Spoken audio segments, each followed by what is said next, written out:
kabayan. So, I am the representative for the Group 5, which is ang among itakol is ang project-based learning. So, unsa man tayo niya ang project-based learning?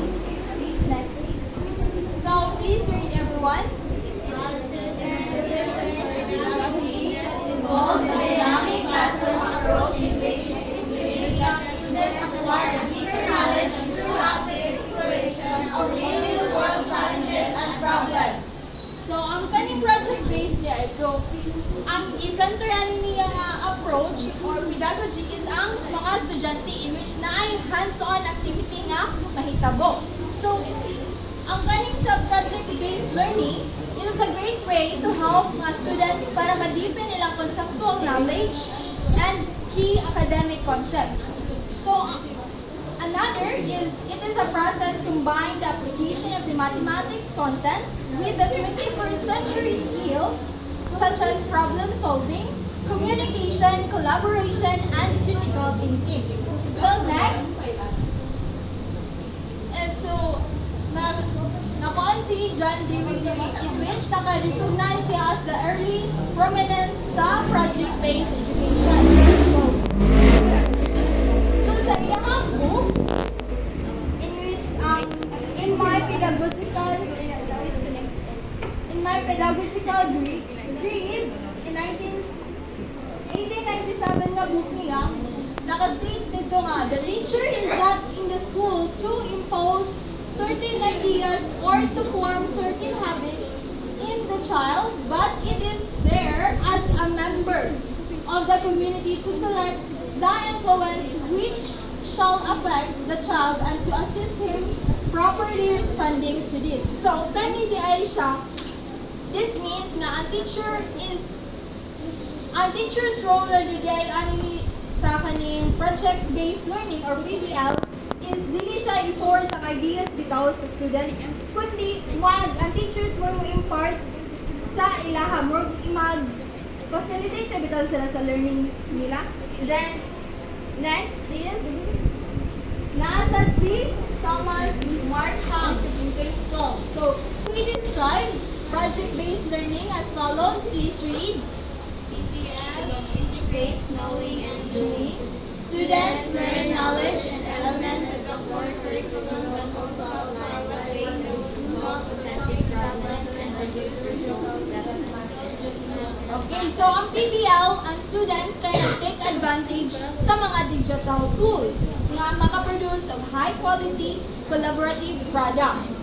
So, ang PBL refocuses education on the students, not on the curriculum, as a shape mandated by the global world. Then, natin ni kaning 3 types ang project-based learning. So, according to Terry Heath on his blog sa TechTalk, there are 3 types of project-based learning. So, unsa man ni sila?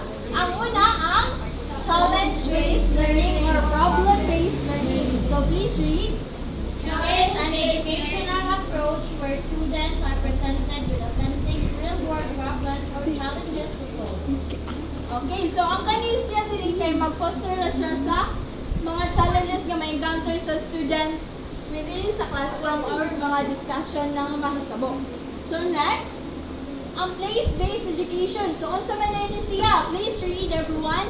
Immerses students in local heritage, cultures, landscapes, opportunities, and experiences. Uses this as foundation for study of language, arts, mathematics, social studies, science. This indicates that learner can discuss various topics. Okay, so for example anin sa place-based education is ang teachers kay instead of abstract examples siya, magdala og ka ng mga real nga mga objects para mahinumduman dyan sa students ay kani mo ni examples ni teacher sa ito nga ang kaning pizza mo ni kuan sa mga fractions na example. So next, ang ikatulo is activity-based learning. So it takes a kind of constructivist approach, the idea being students constructing their own meaning through hands-on activities with the manipulatives and opportunities to experience. So, masabtan naman ang activity-based learning nato sa...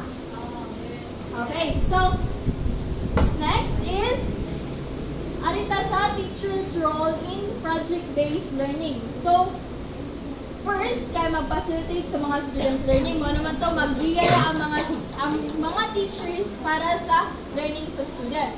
Then, develop an atmosphere of shared responsibility. So, as a teacher, kinalan sa ang student, ganap itong comfortable na siya sa kaning imuhang classroom management or classroom environment, dili siya mauwaw or mahalog sa imuhang mga approach or mangutanan sa wala niya masabti nga topic. So next. So plan out the structural elements and logistics of the project for in evidence in order to reduce students' confusion once they assume ownership of their projects. So next we have ang students' role in project-based learning. So as a student, we must ask questions, build knowledge, and determine a real-world solutions to the issue or question presented. So, para mahibaw, matubag ang itong mga pautan, sa mga teachers. Then,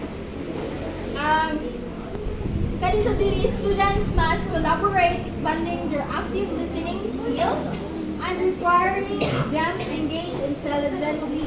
Focus sa mga communications, then para maka-allow og kung saan pag-solve sa mga problems nga di pang kanang mga tawag ni kanang mga kuan sa mga discussion na nato. Then next is benefits of project-based learning. So, ang proponents sa niya, please read. Components of project-based learning cite numerous benefits to the implementation of its strategies, including a greater depth of understanding of concepts, a broader knowledge base. So, it is also to improve communication, interpersonal or social skills, enhance leadership skills, increase creativity, and improve writing skills. So, to conclude in this report, ang project-based learning jud kay mag-offer of holistic approach sa education, fostering not just academic knowledge, but also essential skills and competencies needed for us to be success. That's all.